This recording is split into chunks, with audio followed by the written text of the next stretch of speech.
doutora. Aqui. Escreve aí. Pode ser direto? Não, tem que escrever isso dela, né, pai? Aí, ó. Já apareceu. Aqui,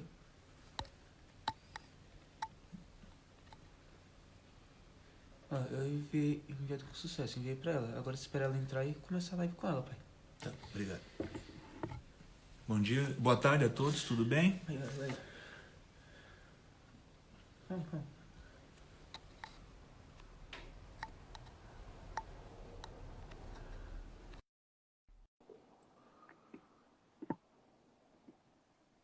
Bom, que aguarda.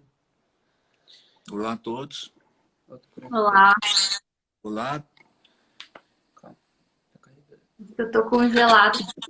Eu estou começando aqui com a live, né, da tarde, com uma colega minha. Calma, ela falou que tá congelada. Eu vou tentar entrar de novo, porque eu acho que eu tô congelada, né? Eu acho que sim. Só um minutinho, deixa eu sair. Tá, não, sem problema, sem estresse. Estamos num bate-papo, agradeço, já tem bastante gente entrando. Agradeço, só alguns minutos. Aperta cancelar. Vamos ver. Isso, visualizar. Isso, clica aí. Oh, não entrou. Entrou? Estou aguardando. Olá. Você? Oi. Olá, Tudo bem? Tudo bem, Priscila? Como é que vai? Tudo jóia. É um prazer recebê-la aqui nesse bate-papo, nessa live aí, né? Pelo que eu senti, nós dois somos médicos, acho que talvez estejamos trabalhando no mesmo hospital, um hospital em comum que é o Hospital das Clínicas, né? Ah, verdade, sim. Uhum. Eu tenho ido, né, 2 vezes por semana, né, lá no Instituto Central. Você também tem ido lá? Não, agora como a parte da urogineco fechou, né? Então, ambulatório, as cirurgias foram suspensas. Então, a gente faz a reunião à distância, mas eu não tenho ido para o HC.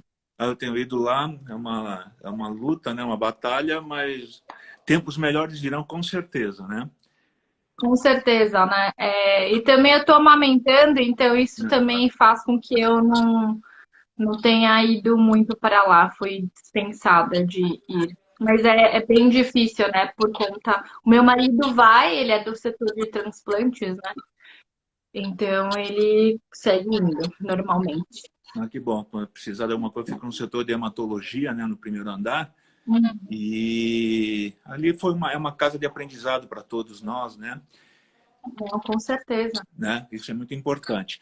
Mas vamos lá, então, só me apresentando, né? Meu nome é Nelson, eu sou fundador, né? Um dos fundadores, eu cuido da criogênese, por isso crio biotecnologia e, e, e procurei convidar uma pessoa muito especial, que é a doutora Priscila Matsuoka, que é, se eu tiver errado, a senhora me fale, tá, doutora? É uroginecologista, que tem um trabalho muito bom, muito grandioso, um contato humano, né, com suas pacientes.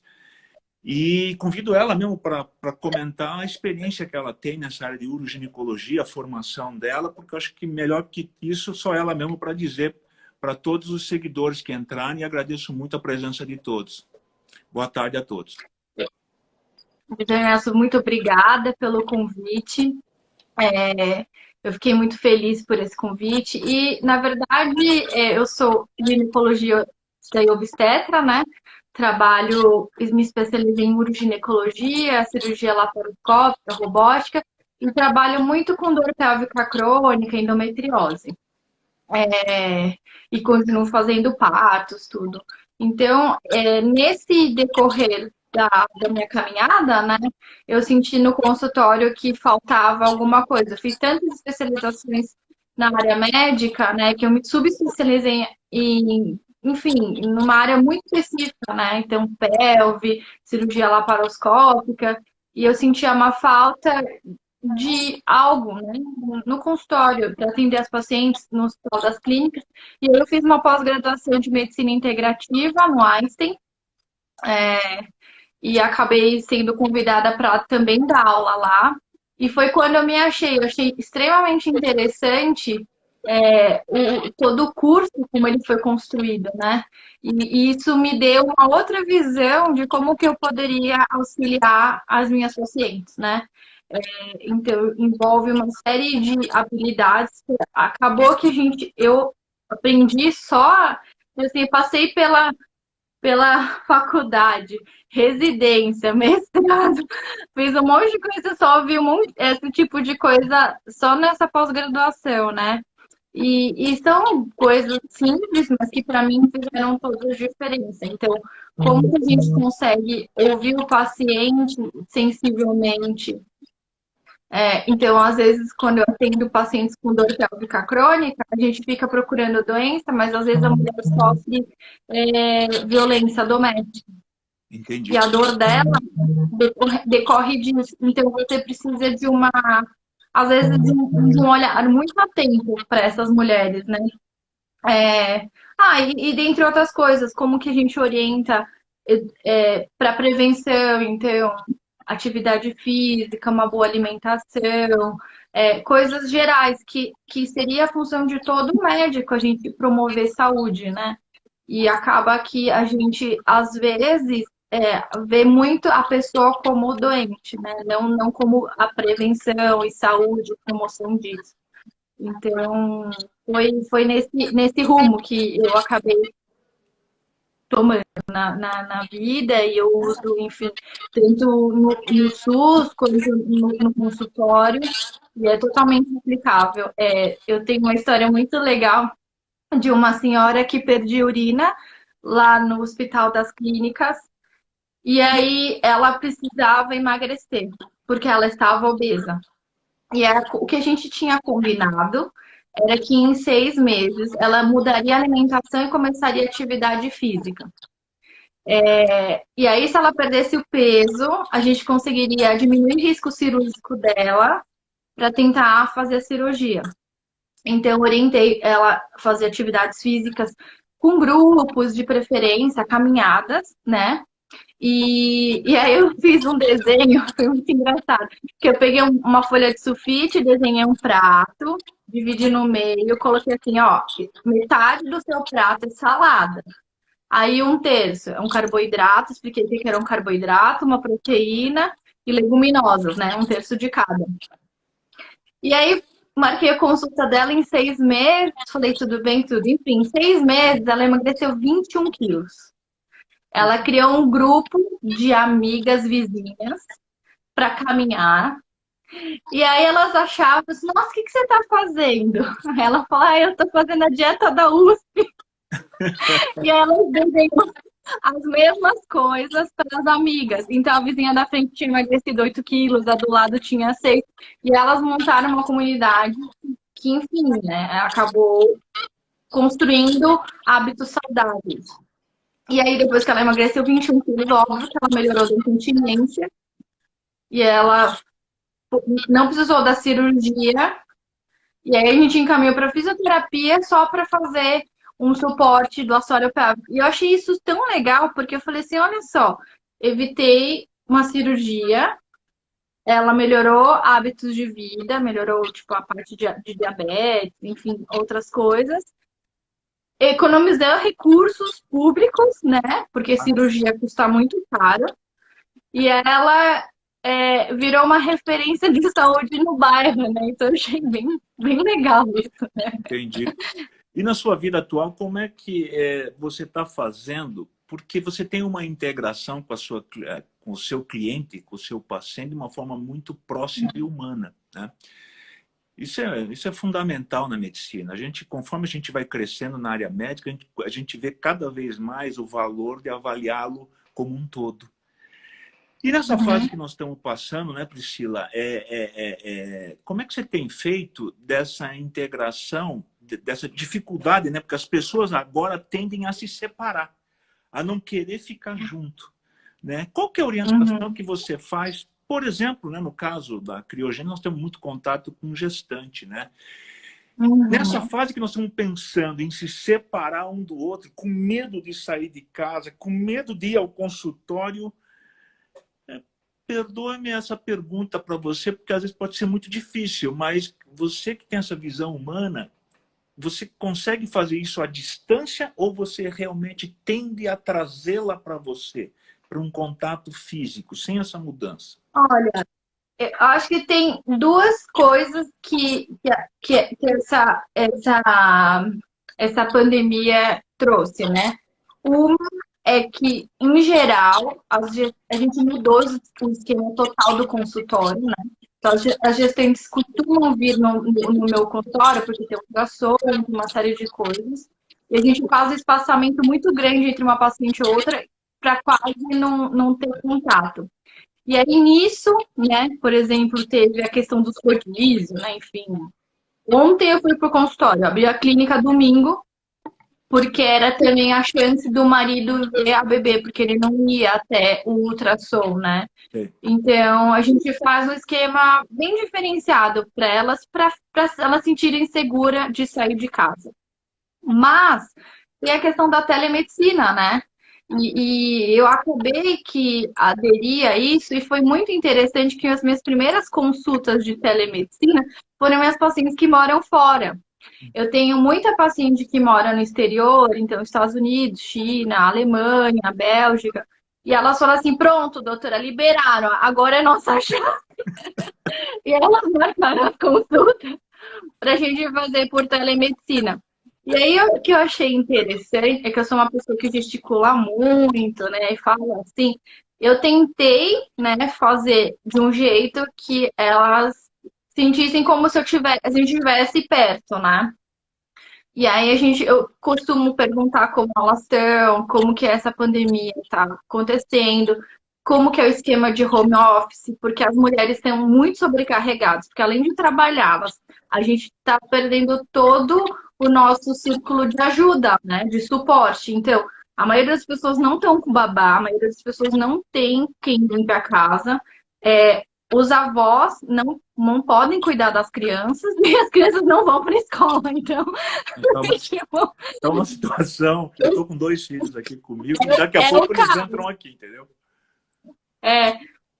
E aí, o mais interessante é que eu também estou passando por isso, né? Então, eu tenho uma bebê agora de 9 meses.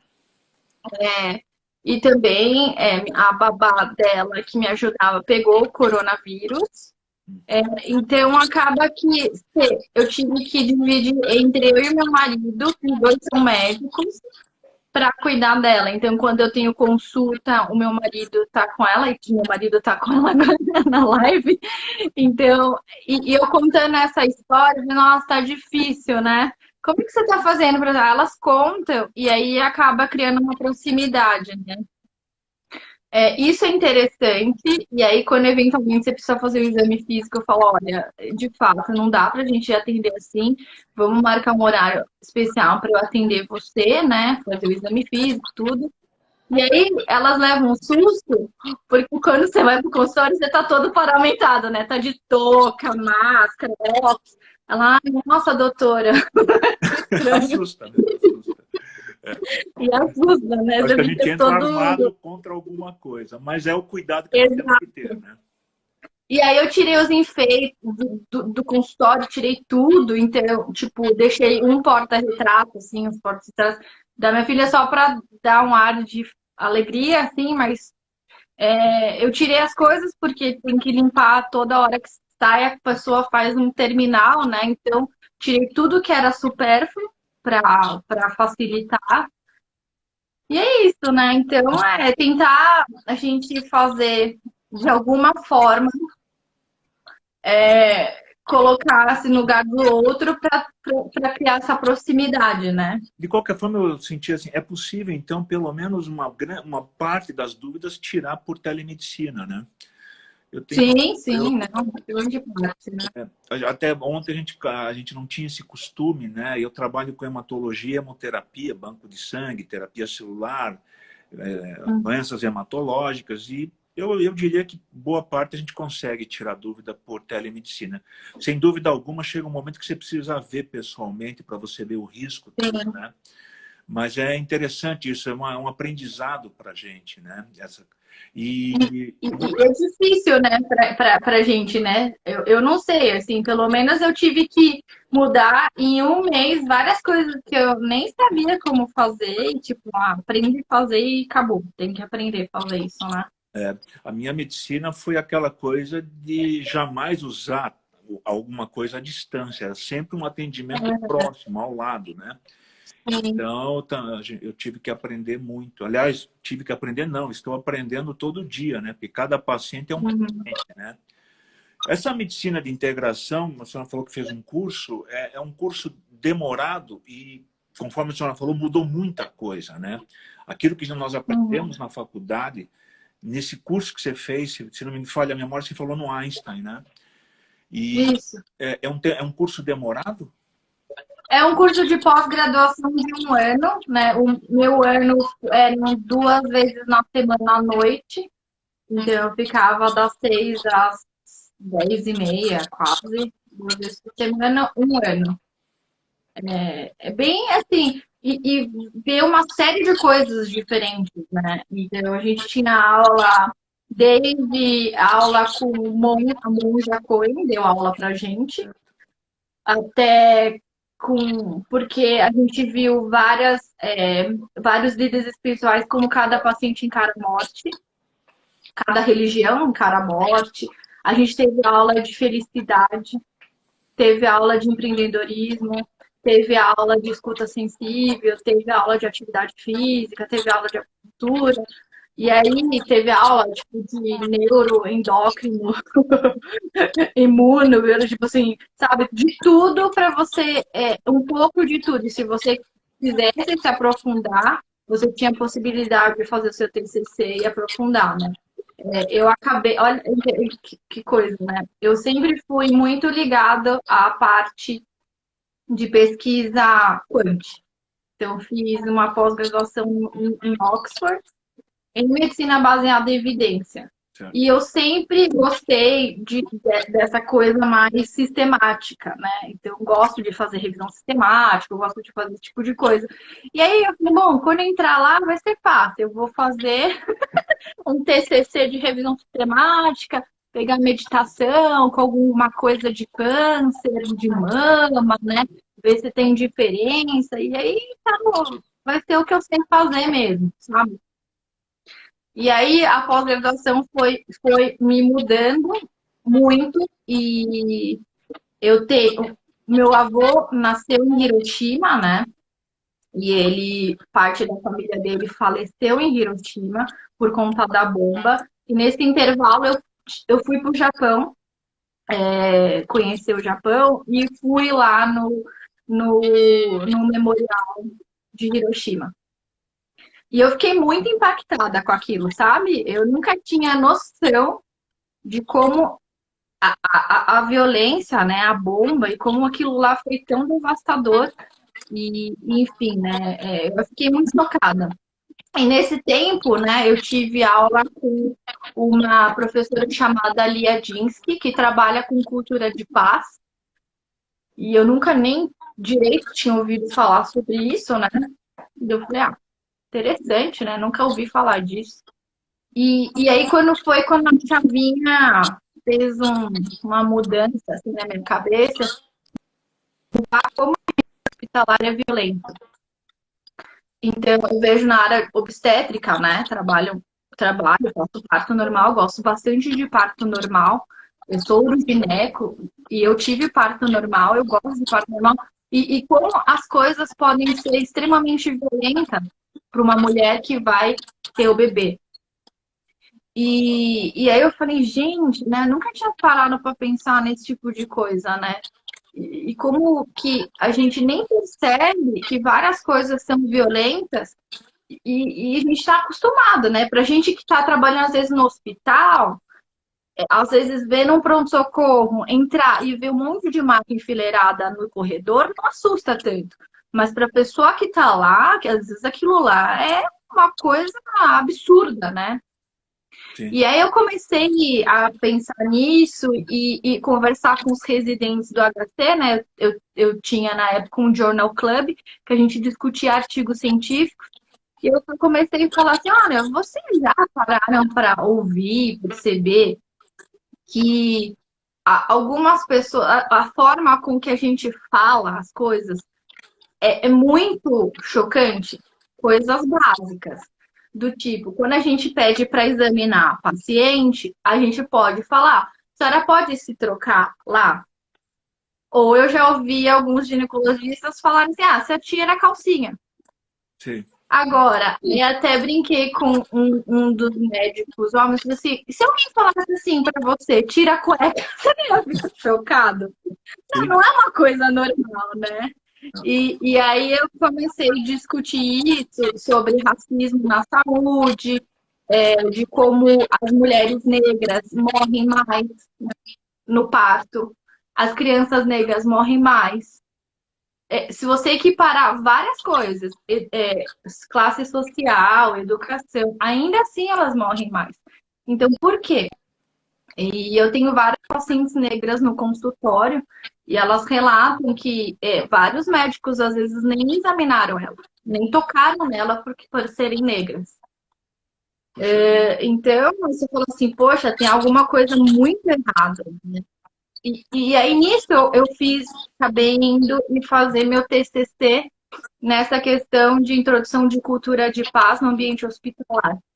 Que a gente trabalha uma série de habilidades com os residentes, né? Que eu trabalhava, tipo, escuta sensível, fala não violenta, como você trabalhar em equipe, respeitar o outro, né? E como que o médico deve se cuidar também, porque o médico também sofre violência, né? Então, às vezes, as pessoas não têm paciência, os acompanhantes também gritam, principalmente com os residentes, né? E aí começou a fazer sentido para eles e eles contaram vários relatos interessantes de mudança, né? Eu falei, acho que isso faz muito sentido, né? E aí eu pedi para isso ser meu projeto de doutorado no HC. Então, eu, assim que depois voltar as coisas, eu quero começar. Foi aprovado tudo, enfim, para eu começar. E aí esse é meu projeto que eu gostaria de fazer de doutorado lá na ginecologia. Interessante. Deixa eu fazer uma pergunta em relação. Eu tenho muita dúvida lá, como eu tenho uma clínica de coleta de sangue de cordão, Matsuoka, a gente tem muita dúvida em relação aos partos. Com essa pandemia, no seu conhecimento ligado aos trabalhos científicos, há alguma coisa ligada ao Covid-19, contaminação, infecção, que obriga o colega obstetra a dirigir o parto para forçar a ser cesariano ou forçar a ser um parto vaginal espontâneo? Qual que é a sua opinião em relação a isso? Existe alguma coisa? O que a gente tem visto... A gente teve os webinários da SOGESP, né, e da FEBRASGO, e também da FIGO, né, que é a Federação Internacional de Ginecologia e Obstetrícia, né, e não, via de parto continua como indicação obstétrica. E tem uma questão que é excepcional quando a mãe está hemodinamicamente instável por conta do coronavírus, tá?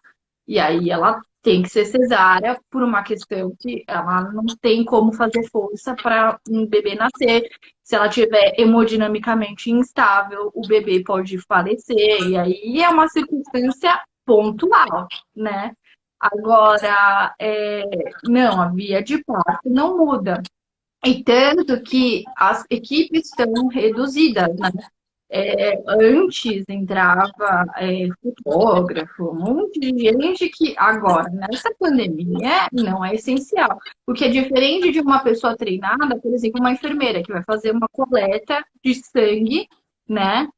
Que ela vai paramentada, é uma pessoa treinada, é outra coisa, né? Então é diferente. E de fato, não interfere em nada no parto, tanto normal quanto cesárea, né? Então, eu acho que não muda disso, né? E uma dúvida eu fiz alguns partos nesse período, né? Que fizeram coleta. do sangue de cordão, enfim, e do próprio mês, e não mudou nada. A gente segue algumas coisas que, enfim, a gente faz já por conta da questão da pandemia, mas isso não mudou, né? Entendi. E em relação a uma coisa que também há uma dúvida muito grande, e eu acho que com a sua visão de integração total e em última análise, ajudar o paciente, é a questão do clampeamento tardio, né? Porque a gente, do ponto de vista do meu lado, que é de transplante e hematologia, a gente busca coletar o maior volume possível do sangue de cordão umbilical e, consequentemente, o maior número de células-tronco. Do Uhum. ponto de vista obstétrico, obviamente cada um tem um lado, do ponto de vista obstétrico se luta a clampear de forma mais tardia possível, de forma a transferir o sangue que está na placenta para o bebê. E eu tenho comentado muito com os colegas, né? E até queria a sua opinião em relação a isso, Priscila, porque eu tenho falado se é possível a gente fazer as duas coisas ao mesmo tempo. Ou seja, transferir uma boa quantidade de sangue ao bebê e também coletar uma boa quantidade de sangue de cordão umbilical. Quanto mais, melhor. É interessante, né? Porque no período do coronavírus, o clampeamento ele precisa ser mais rápido. Então, a indicação é que você faça um clampeamento mais rápido, diferente do que a gente fazia antes, né?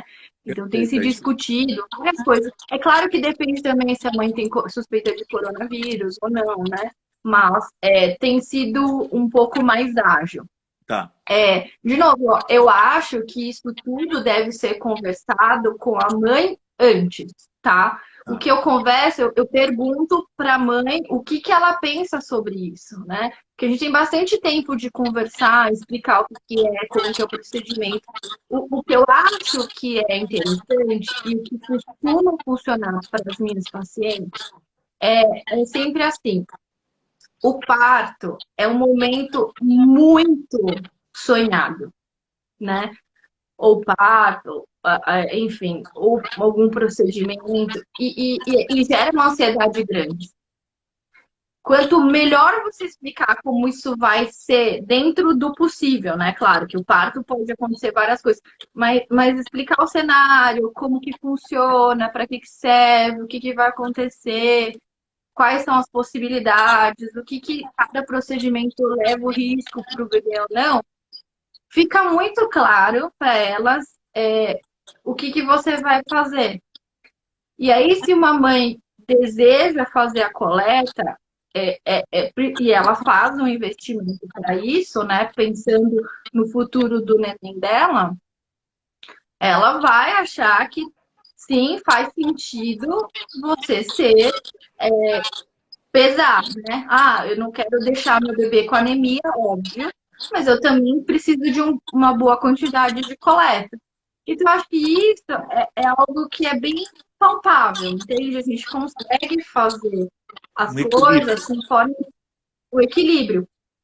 Ou, às vezes, a mãe fala assim, olha, vamos fazer assim, deixa parar o batimento e aí o que der para coletar, você coleta. Aí deixa para acontecer. Se eventualmente não for a melhor quantidade, a gente não vai se preocupar com isso.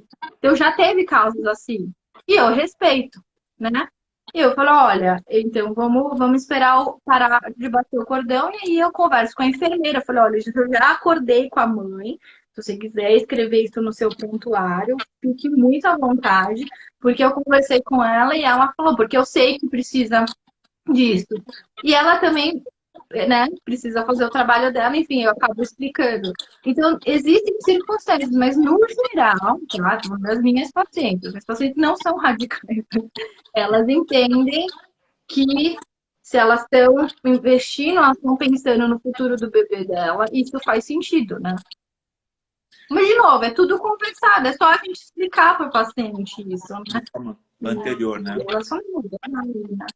Nos cuidados integrativos, Priscila, você tem, como é que você vê alguns tratamentos alternativos? eu não sei, se eu tiver errado, você me corrija, no sentido de algumas coisas que na minha medicina tradicional não era comum, mas hoje eu vejo as pessoas indo muito atrás, como, por exemplo, a acupuntura, algum tipo de... ou hipnose, enfim, algumas coisas Tá, alternativas. Você tem essa experiência? então, eu vou dar a minha posição, o que que eu acho, tá? Hoje estão usando a palavra integrativa para colocar qualquer coisa, incluído o charlatanismo, como uma opção para o paciente, tá? Então, aí eu sigo os mesmos princípios. A gente tem evidência, né, sobre determinado tratamento? Não. Desculpa, né? Assim. Então, vamos seguir com o tratamento tradicional. Eu vou dar um exemplo básico. Cânceres, né? Então, tenho pacientes com câncer, câncer de colo.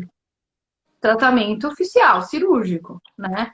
A pessoa quer fazer ozonioterapia, quer fazer... Olha, não trata câncer, né? Então, vamos para a cirurgia.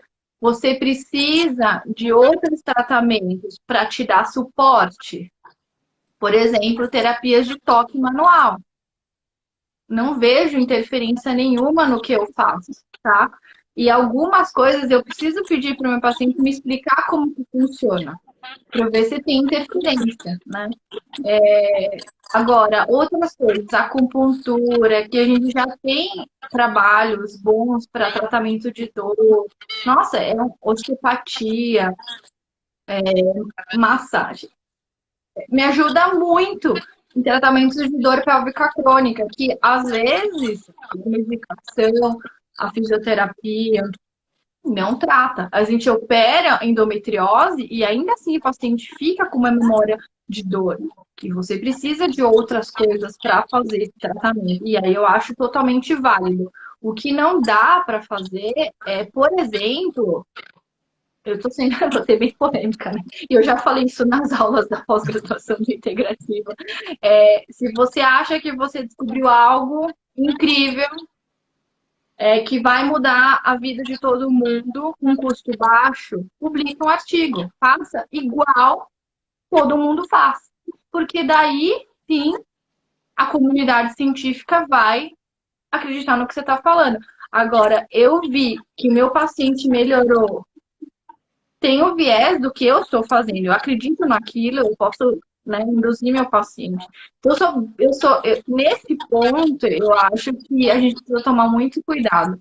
Então, desde terapias hormonais, que as pessoas prometem mundos e fundos, usam a palavra integrativa, mas a gente não tem nem evidência, né, do que funciona, não funciona e pior, né?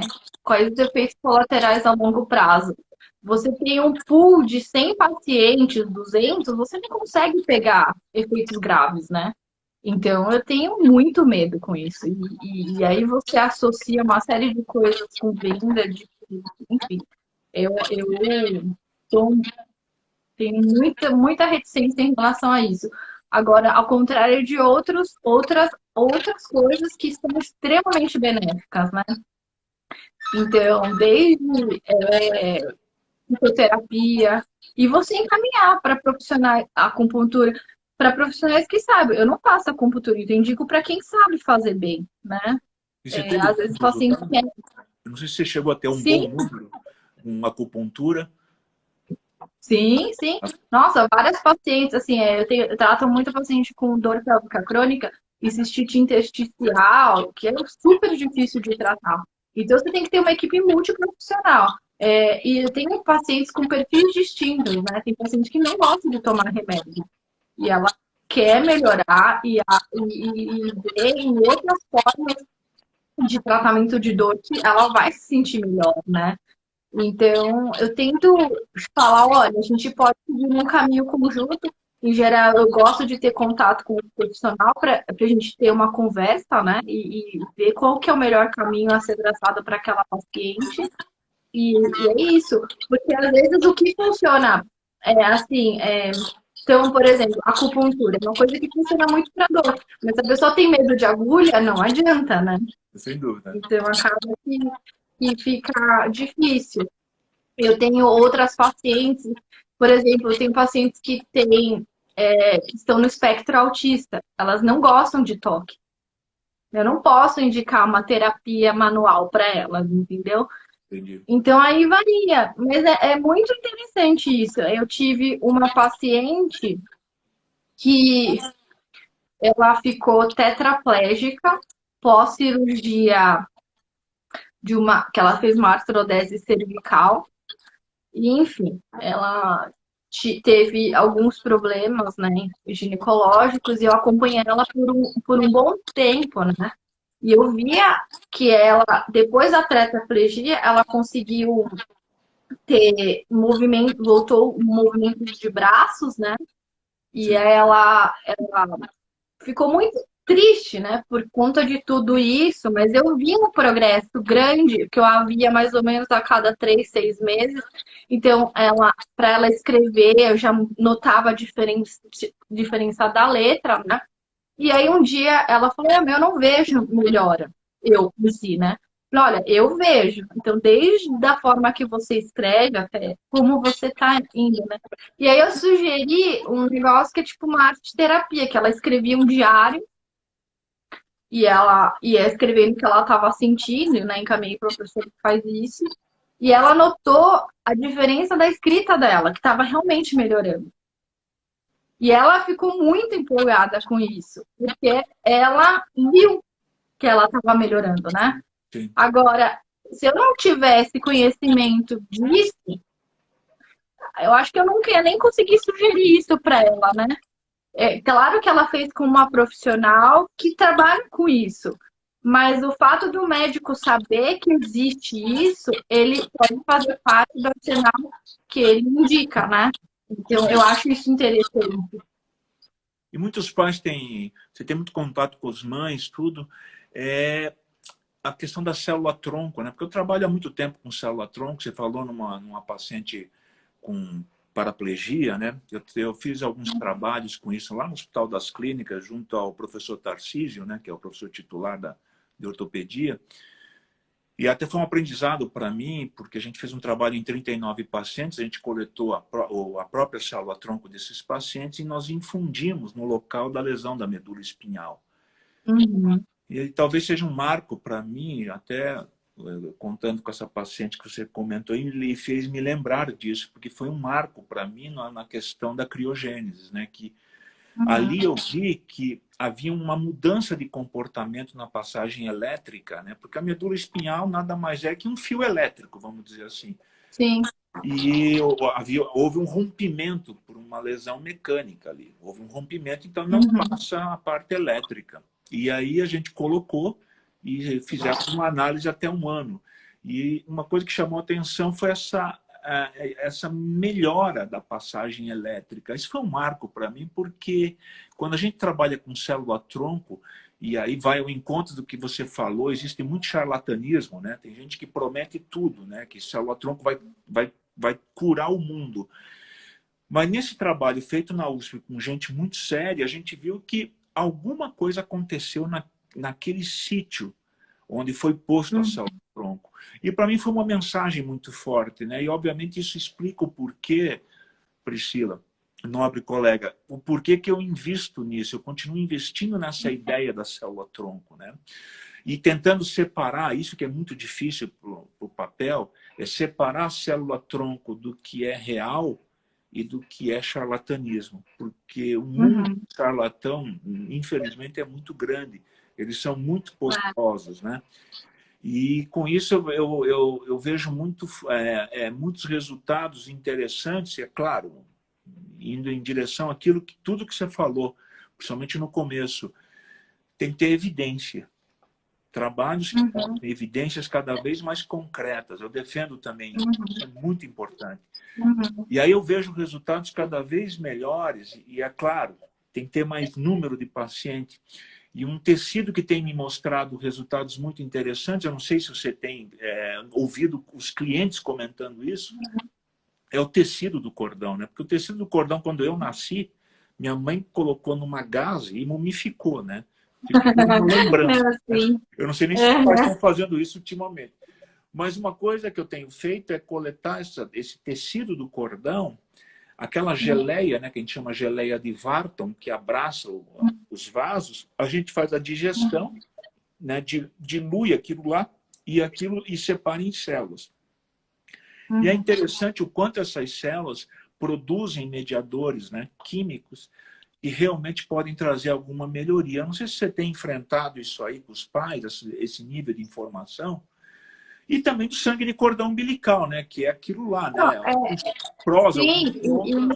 E aí... sim, eu acho que é interessante falar da minha experiência pessoal, né? A minha filha nasceu faz 9 meses e eu fui me informar sobre tudo isso, né?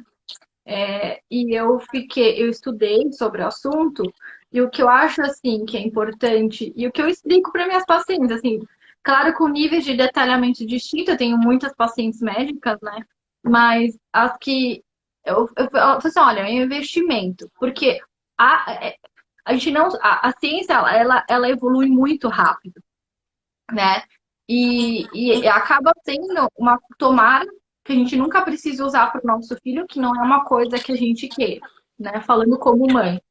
Mas se eventualmente ele precisar e você tiver o material disponível, então é isso que vai fazer a diferença. Né? Eu acredito muito na ciência, eu acho que a ciência vai progredir a largos passos, principalmente agora com a questão da inteligência artificial, a gente vai ter grandes passos muito rápidos, né? Então, eu, sinceramente, acho que isso vai facilitar tratamentos de doença que a nossa geração achava que não era possível ser tratada, né? Então, e eu falo, né? Olha, a gente não tem como prever, como a gente não previu a pandemia que ia ser nesse nível, né? E que mudou tantas coisas radicalmente, né? Eu acho que agora, com essas questões que a gente tem, que tomara, né, que a pandemia ajude a sociedade a ter uma maior.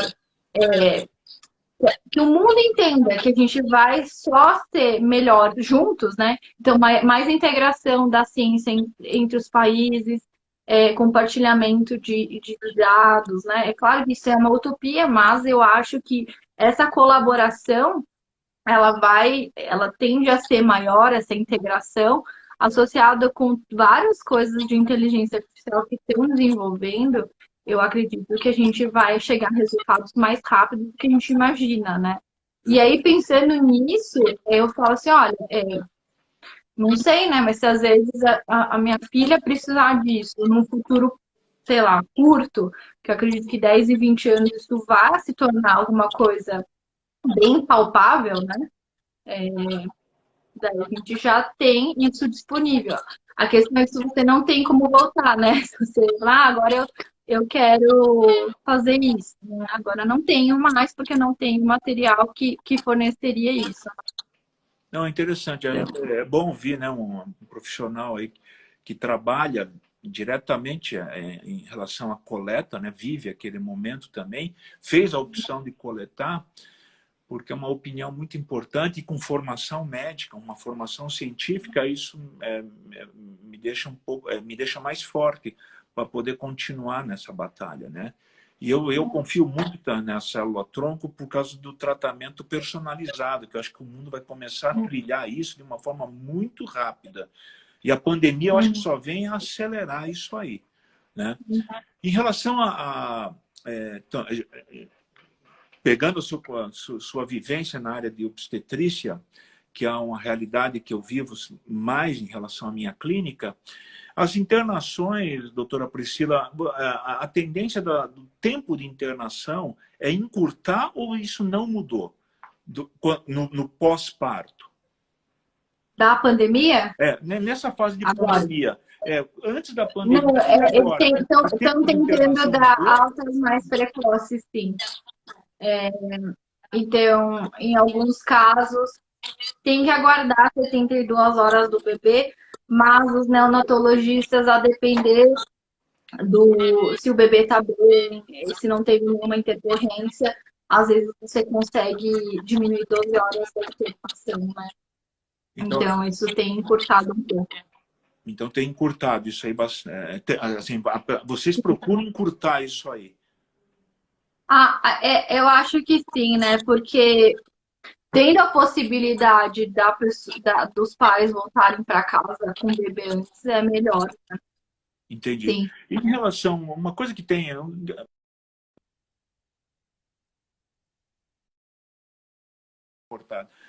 Agora, eu não tenho ouvido muito sobre isso, mas aqueles partos que é realizado em casa. A senhora tem visto muito isso? Qual que é a sua opinião, doutora Priscila? Sabe, aqueles vamos lá. partos em casa, tudo em casa, entendeu? Bom, parto em casa, parto domiciliar, Isso. tá? A gente vive uma realidade distinta de muitos países que têm parto domiciliares, tá? Isso tem a ver muito com a questão cultural, social e de estrutura de saúde, tá? Então, na Alemanha, por exemplo, se faz muitos partos domiciliares, né, seguros. E aqui no Brasil, existe uma grande polêmica em relação a isso, tá? Eu acho que, eu vou falar o que eu não faço. Eu não faço parto domiciliar, tá? Eu não acho que o risco, apesar de se for uma pessoa. Primeiro que não são várias, são mulheres, assim, não são todas as mulheres que podem ter parto domiciliar, então a gente teria que pacientes sem nenhuma intercorrência obstétrica, né? Tendo isso, nenhuma intercorrência obstétrica, você pode se eleger para o parto em casa. Só que existem coisas na obstetrícia que elas são inesperadas, infelizmente, né? Então, mesmo correndo tudo bem, pode ter uma intercorrência. E essa intercorrência pode levar a uma coisa muito grave, né? Então, desde paralisia cerebral, morte materna, eu não acho que compensa, tá? Esse risco versus o parto domiciliar. Muitas mulheres têm medo de ir para o hospital agora nesse período de pandemia, por conta de terem risco de achar que pode pegar o Covid, tá? De novo, as grandes maternidades, né, estão se preparando para separar, né, áreas Covid-free, enfim, né, e existe toda a paramentação. Sendo assim, é seguro você ir para o hospital ter o seu bebê, tá? E aí a gente entra numa questão assim, mas o parto hospitalar, ele não é tão humanizado igual em casa. Veja, a gente precisa de novo discutir o que é humanização. Eu entendo que o nosso país, ele é extremamente cesarista. E isso está completamente errado. As indicações de cesáreas não são precisas, e eu sei disso, né? Por uma série de questões. Agora, para a mulher, ela precisa se sentir segura, o bebê precisa estar seguro, né? E a equipe também precisa estar tranquila para saber o procedimento que faz. Isso, de novo, é tudo conversado, né? Eu já tive pacientes que me procuraram e me pediram para fazer parto na água. E queriam que eu fizesse. Olha, eu vou ser sincera com você. Agora que você está no começo da gestação, não é que eu nem acredito em parto na água, eu não tenho experiência com parto na água. Eu não fui treinada para isso, eu não sou hábil para fazer isso. Se tiver uma intercorrência, não sei lidar com isso. Tipo assim, então, por mais que você goste de mim, eu não vou te dar o parto dos seus sonhos. Você precisa procurar uma pessoa que vá fazer isso, né? E aí a pessoa, nossa, mas você fala isso para você, mas é claro. Porque mesmo que ela fala, mas eu gosto muito de você. Eu falei assim, eu sei, mas eu nunca vou fazer um parto na água. Não adianta, eu não vou até a sua casa, não vou fazer um parto no banheiro, numa piscina, porque eu não sou treinada para isso. Não faz parte do rol. E a minha responsabilidade com você e com o seu bebê é gigante. Eu nunca ia me perdoar se eu não soubesse fazer o que eu preciso fazer, né? Então eu falo, olha, você entende que talvez o melhor profissional que faça isso seja outro? e bem tranquilo. Aí a paciente falou, olha, vamos acompanhando, né, até você encontrar um profissional que você confie, né? E se depois você quiser voltar para cá, eu não tenho nenhum problema com esse tipo de coisa. Mas é isso, né? Assim, se você tem uma intercorrência, agora a gente está sem trânsito. Mas necessariamente, falar, mas eu consigo chegar rápido no hospital. Não sei, às vezes não consegue, né? Às vezes não dá. E aí? É isso. É Mudou muito o muito difícil. comportamento. Mudou muito o comportamento. Você sabe que eu atendo muito pacientes com anemia falciforme, né? E anemia Uhum. falciforme é um paciente muito grave e existe uma situação muito Sim, grave na anemia falciforme que é a crise álgica, é uma crise de dor lancinante.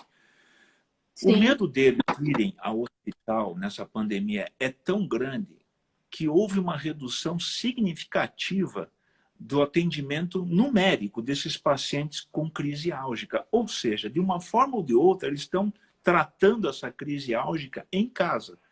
Porque, com certeza, não Que é deixou muito difícil no caso, né, então, desses pacientes, não que é deixou de muito existir, difícil. entendeu? Não deixou de existir. Eles Uhum. simplesmente não estão indo ao hospital. E até Sim. por isso que eu perguntei do parto domiciliar, porque eu imagino que a mulher, nessa fase extremamente difícil, nessa fase de pandemia, tenha voltado a discutir essa questão cada vez maior, Uhum. talvez, desse parto domiciliar. Que eu também vejo com alto Sim. risco, eu concordo plenamente com a sua visão, de que na área Uhum. médica acontecem alguns acidentes que somente num hospital pode ser cabível o tratamento adequado, né? No meu ponto de É. vista. Então, assim, é uma situação que eu estou vivendo. Eu não sei se você está vendo também situações que são graves que reduziu de uma hora para outra, né? Eu recebi Ah, a gente três, tem, quatro doentes por dia e hoje recebo menos sim, a que gente um. tem visto é, várias circunstâncias de paciente, às vezes com retenção urinária, que não quer ir no hospital, de pacientes jovens, né, que são quadros assim mais dramáticos. E aí você fala, olha, vamos no consultório, vamos ver. Agora, se não puder, você precisa ir para o hospital, caso de hematúria. Enfim, realmente existe um medo muito grande das pessoas irem para o hospital. Eu acho assim que tem várias coisas que reduziram a ida do hospital por besteira, tá? Ainda bem, porque as pessoas iam por coisas assim irrelevantes, né? Mas existem pacientes com coisas graves que estão deixando de ir para o hospital.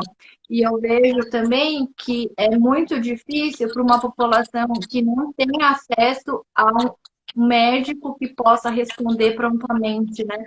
Se ele deve ir ou não para o hospital. E isso é a grande maioria dos nossos pacientes, da população geral, né? De você não saber distinguir quando você precisa de fato ir para o hospital. O que é muito difícil, e eu acho que para isso as redes sociais também ajudam, levando informação correta, né, para as pessoas.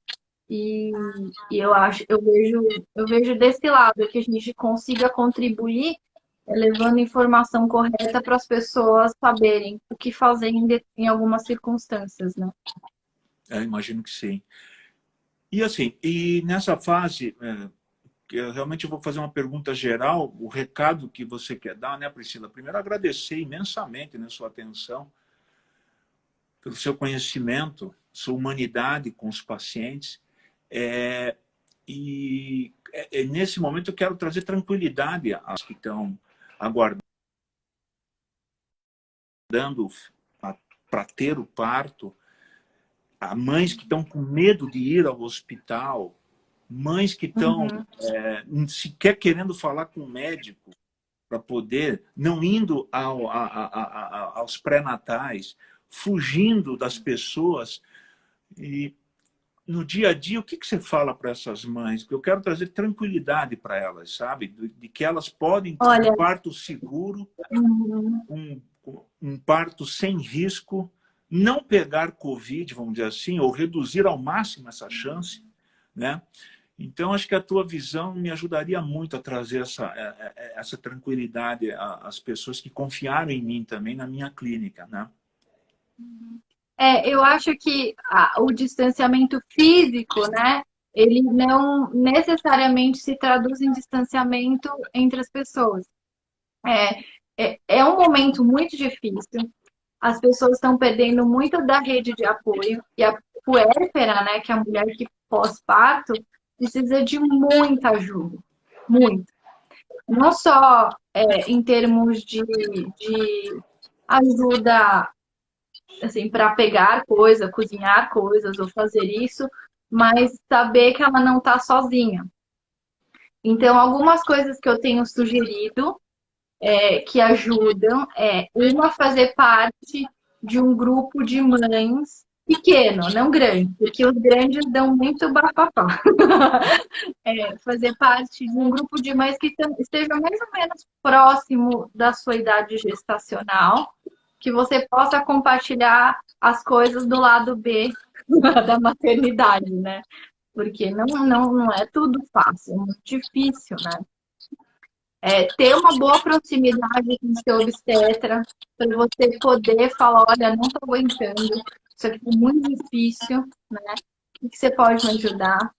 Ter alguém para ajudar em relação à amamentação, que também é um fator.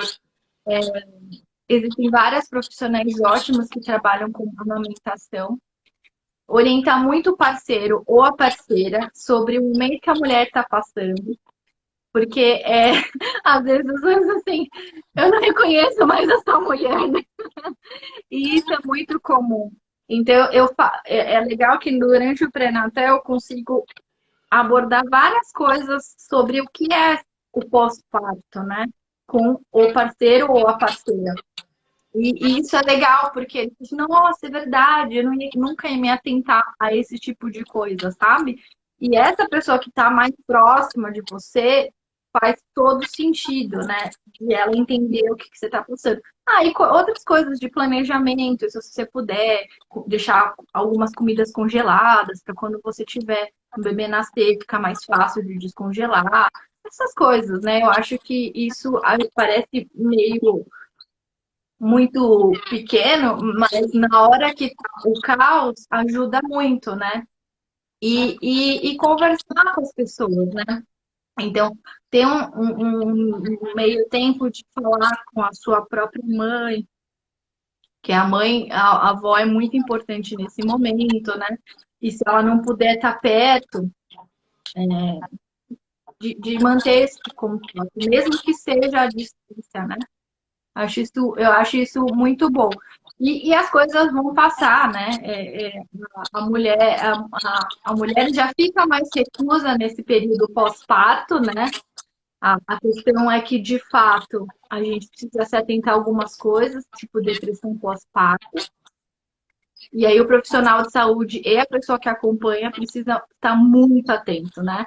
Porque acaba que esse momento de pandemia, de incerteza, propicia as pessoas ficarem mais inseguras, né? E ter várias questões que pioram. Então, assim, eu acho que é isso. Eu tento tranquilizar as minhas pacientes nesse momento e falar, olha, a gente tá junto, não importa o que acontecer, a gente vai fazer da forma mais tranquila possível, mesmo que a situação esteja difícil. Muito bom. Eu queria agradecer imensamente, Priscila, e principalmente com o seu conhecimento, a sua forma humana de falar.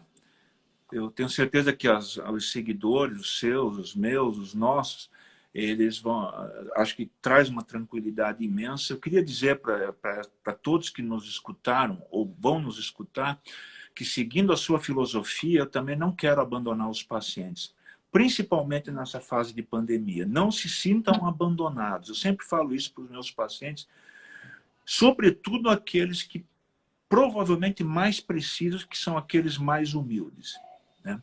Que são os que são mais isolados, tanto na parte econômica e social. Do meu ponto de vista, e dando a base que você começou, eu não abandono os pacientes. E a Criogênesis, que é uma entidade privada e que eu coordeno, com certeza também não vai abandonar, não pela Criogênese em si, pelo meu caráter, né, que eu coordeno essa empresa. E para mim foi uma honra tê-la aqui presente. O tempo, existe um reloginho correndo aqui, eu estou correndo contra o reloginho aqui decrescente, mas eu agradeço de coração, profundamente,